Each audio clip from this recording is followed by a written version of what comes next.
When the storm begins, some people hear thunder, others hear screams. Tonight, the rain carries more than just water. It carries secrets that were never meant to be told. Welcome to Untold Scary Truths, where real horrors hide behind every lightning strike. Story 1. The Patch at Hollow Ridge. It was the kind of October night that makes your skin remember every year it's been alive. The air tasted like wet leaves and cold metal. Fog had rolled in off the fields and wrapped the town in a low, gray blanket. My friends and I were 17, restless, and starved for something that felt dangerous. Small towns breed that kind of hunger. You start to think a locked gate is just another invitation. David's pumpkin patch sat 10 miles out of town, tucked between dead corn rows and a stand of trees people used to call Hollow Ridge. During the day, the place was harmless. Kids grinned from hay wagons. Couples posed for selfies next to the scarecrows. And the owner, an older man everyone called Harold, sold cider that tasted like sugar and regret. At night, the patch belonged to the dark. The lot was fenced and padlocked. The road up there got narrower and angrier until the headlights had no choice but to cut holes in the black dot. Richard brought up the idea at dinner, half joking and half serious. Let's go get some pumpkins, carve them out under the moon. Scare ourselves, blow off steam. It wasn't the idea that swayed us. It was the look in his eyes. He wanted to do something we'd never forget. That's how these things always start. We met at 9. Ethan rode shotgun, Andrea and Donna squeezed in the back, and I drove. The fog was thicker than we expected. It wrapped the truck like a sleeve. We parked a quarter-mile away and hiked the rest of the way so we wouldn't be seen. Our flashlights made small, frantic circles in the mist. The pumpkins sat in rows like sleeping animals, their orange faint and wrong in the fog. The scarecrows, a few tattered straw men set on posts, leaned over the rows like sentinels. We picked a clearing near the back and spread out. Someone joked about making the ugliest jack-o'-lantern. Someone else dared another. We laughed too loud, the kind of laughter that's trying to prove nothing scary will happen. It started small, a movement at the edge of our light. At first I thought it was a rabbit, then another flash of lightning revealed the silhouette of the nearest scarecrow. And for a second, impossible and stupid and irrational, it looked like its head had turned. "Stop it," Andrea whispered. But her voice had the tremor of someone already half sure. Ethan swung his flashlight, and the beam swept over the post. The burlap face stared back, stitched smile and hollow eyes. We told each other we were seeing things. The wind sighed, dragging fog between the stalks. For a while, we forced it back into jokes and pumpkin pulp. Then, Ethan found the tooth. He was scooping seeds out with his hands when his fingers hit something hard. He wiped his hands and held up a small yellowed tooth. Not a fake, not a plastic prop, a real molar stained at the root. Our laughs died in the cold air. Donna whispered, "That's sick." Richard tried to make light of it. Said maybe Harold planted props to scare people. But even he looked at the tooth the way you look at a snake in your shoe. We told ourselves to leave. We said it at the same time, but none of us moved. There's a pressure in groups like that, where being the first to flee brands you a coward. I dropped the tooth and remember thinking it looked obscene and terribly intimate there on the pumpkin flesh. Like a secret the field had kept and then offered up. We started toward the fence. A slow shuffle, flashlights cutting thin paths through the fog. The scarecrow stood motionless as ever, until a low sound threaded the air. Not wind, not animal. It was a rasp, like cloth dragged across rough wood. It came from behind us, where the main line of scarecrows stood between the corn and our car. We all froze. The sound expanded. A slow, wet sound like something breathing through burlap. Richard laughed, badly. "Okay, very funny." His laugh died. Behind him, one of the posts sagged the slightest fraction. And then, not with the clumsy shove of a person, But like a puppet finally being tugged, the scarecrow toppled free of the post and hit the ground with a whisper of straw. We ran. Not like we meant to get through a fence easily. We ran like we were being hunted. The fog grabbed at our legs, pulling us sideways, and the field felt suddenly too big, too full of things moving just out of sight. I tripped on a vine and tasted pumpkin. Something heavy grabbed at my ankle and I yelped, adrenaline sharpened and stupid. And when I looked back, I saw Richard fighting to get his foot free. A dark, gloved hand had wrapped around his calf, fingers digging in. He tore free and heaved himself over the fence. Andrea got hung up on a post and Richard turned back for her, trying to yank her loose. That's when I saw it between two posts where the cornstalks met the trees. A thing taller than a man, hunched under a coat sewn together from burlap and dirt and old shirts. Its head was a sack. Someone had painted eyes on it once, but the paint had long since been torn away. Sunken holes of wet darkness looked out. It moved in short, jerking strides, like a rag dragged across the field. We scrambled into the truck and slammed the doors. Andrea sobbed, breath fogging the glass. Richard kept saying something that no sense. Trophies. He's got trophies. He held his ankle where it had been grabbed, and I saw the skin bruised and scraped as if something with fingernails had been there. We drove the way people drive when they know they need to go faster than the speed limit allows. The fog thinned as we neared town, but the quiet that followed was colder than anything in the patch. We didn't stop at Ethan's house. We didn't talk about what we'd seen. The next morning, the town did what small towns do. It judged, it laughed. It made small dismissive noises and told us to grow up. Except Ethan's dad, a cop, pulled me aside days later when most of the bravado had leaked out of us. He took my tooth in a paper bag and said nothing for a long time. Then he told us that Harold David hadn't been seen in weeks. People in town said he'd been off his rocker lately, that he muttered to himself about protecting the field, about keeping it pure. Old men love a religion of the land. They love odd rituals that make sense only to them. The cop said they found burlap thrown in piles in Harold's sheds, strings of nails and wire, ropes with loops tied and frayed. More than a few of the things looked like they'd been used to fasten someone into place. We grew up quick after that. Halloween shrank from an event to a memory with teeth in it. Months later, Harold's house was found empty. The sheriff called it a disappearance. Maybe he'd wandered into the woods and not come back. Some people said he'd drown in the creek. Others whispered he'd run off into another life. For us, the kids who'd been there that night, the answer had a different shape. We knew what hollowed hands looked like. We knew the way burlap could hide a face. We knew the way fear keeps you from saying the right prayer. 2 years passed.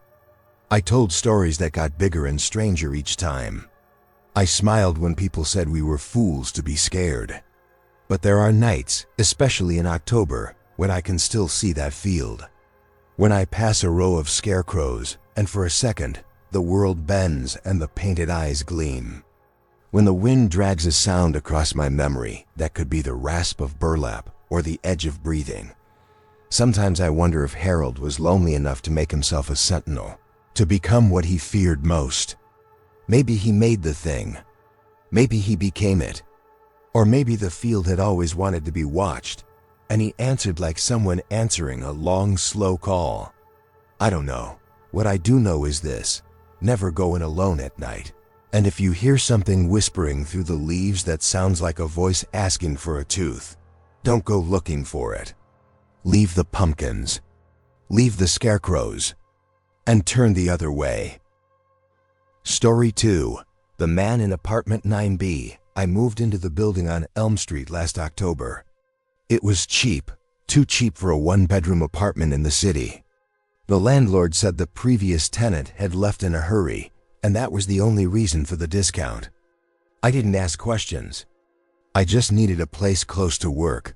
The building was old, with peeling paint, flickering hallway lights, and a constant smell of dust and metal. Still, it had charm, the kind that made you think about who had lived there before. For the first few weeks, everything was fine. Quiet neighbors, polite smiles, no issues. But then, one night around 2 a.m., I heard a soft tapping sound coming from the wall beside my bed. It was steady. Tap, tap, tap, like someone gently knocking from the other side. At first, I thought it was the pipes. Old buildings make noises. But the tapping got louder, faster, almost impatient. I knocked back once. The sound stopped immediately. I didn't think much of it until the next night. It happened again. This time, it wasn't random tapping. It was a rhythm, 3 slow knocks, then silence, then one single hard bang. Almost like a pattern. I sat up, heart racing. My bedroom wall connected to apartment 9B, which, according to the mailboxes downstairs, had been empty since I moved in. The next morning, I asked the landlord, Mr. Green, if anyone had moved into 9B. He frowned, shaking his head. "No, it's still vacant," he said. "Haven't had anyone in there for months." "Why?" I told him about the noises. He chuckled awkwardly. "Old building. The walls move, pipes knock. You'll get used to it." But I didn't get used to it. Each night, the tapping grew stranger. Sometimes I'd hear faint scratching, like nails dragging down the wall. Other times, a low whisper, too soft to make out words, but close enough that I could feel the breath behind it. One night, I pressed my ear to the wall, trying to catch what it was saying. The voice was hoarse, slow, almost pleading. "Help! Open! Please!" I jumped back so hard that my nightstand toppled over. My heart hammered in my chest. The next morning, I convinced myself I had imagined it. Maybe I was sleep deprived. Maybe it was just my mind playing tricks. But that night, something happened that I can't explain away. At around 3 a.m., my phone buzzed, a text from an unknown number. It just said, "You can hear me, can't you?" I froze. My number wasn't listed anywhere. I hadn't given it to anyone in the building. I typed back, "Who is this?" No response. Then came another text. "Apartment 9B, please, open the door." I stared at my screen for what felt like hours. Finally, I got up, grabbed my phone light, and stepped into the hallway. The air was cold, heavier than usual. When I reached 9B, I noticed the door was slightly open, just a crack. I pushed gently, and it creaked wider. The apartment was completely dark, the smell of damp wood and something sour hanging in the air. I called out, "Hello?" No answer. I took one step inside. My light fell on a dusty floor, broken glass, and in the far corner, a mattress, old and stained. And on the wall above it, scratched deep into the plaster, were words, "Let me out."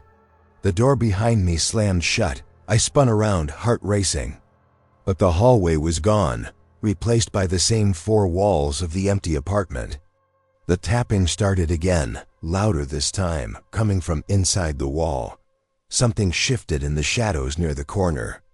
I couldn't make out what it was, but it was tall, human-shaped, watching me. I ran toward the door, yanking the handle until it flew open. I stumbled back into the hallway and didn't stop until I was in my own apartment. Locking every bolt I could, I moved out the next morning. A few days later, curiosity got the better of me.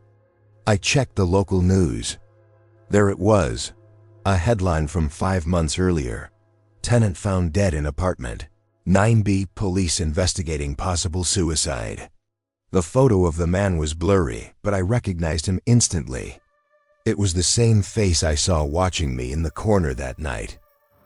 Story 3. The Autumn Gathering. Every October, the town of Marin Hollow came alive with its harvest festival, a small, charming celebration that brought everyone together. People baked pies, children carved pumpkins, and at the end of the week, the whole town gathered in the square for something they called the Autumn Gathering. When I moved there 3 years ago, I thought it was beautiful, a picture-perfect small town hidden deep in the countryside. The air smelled of apples and pine, and everyone seemed too kind. Maybe that's why I didn't question anything at first. I'd rented a small cottage on the edge of the woods. My landlord, Mrs. Avery, was one of those old-fashioned types, always dressed in thick wool, always smiling but never laughing. The first time I mentioned the festival, she looked at me for a long time and said quietly, "It's not a show for outsiders, dear. Just watch. Don't join."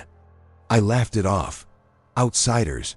That word sounded so old-fashioned. The first few days of the festival were harmless.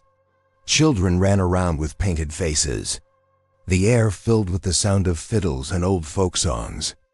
But as the week went on, things began to feel off. Every day at sunset, the townspeople would gather near the woods. They formed small circles, holding hands, whispering something under their breath. It wasn't prayer, it sounded like chanting. And every time I tried to get closer, someone would spot me and wave me off with a polite smile that didn't reach their eyes. Then came the final night, the night of the autumn gathering. I'd been invited to watch, as Mrs. Avery said. The entire town filled the square. Hundreds of candles flickered in glass jars, painting everyone's faces in gold and shadow. In the center stood an enormous wooden effigy, shaped like a man, but with a stag's head carved into its shoulders. They called it the Watcher of the Fields. When the clock struck midnight, the mayor stepped forward. He carried a small book and began to read in a language I didn't recognize, old, rhythmic, almost musical.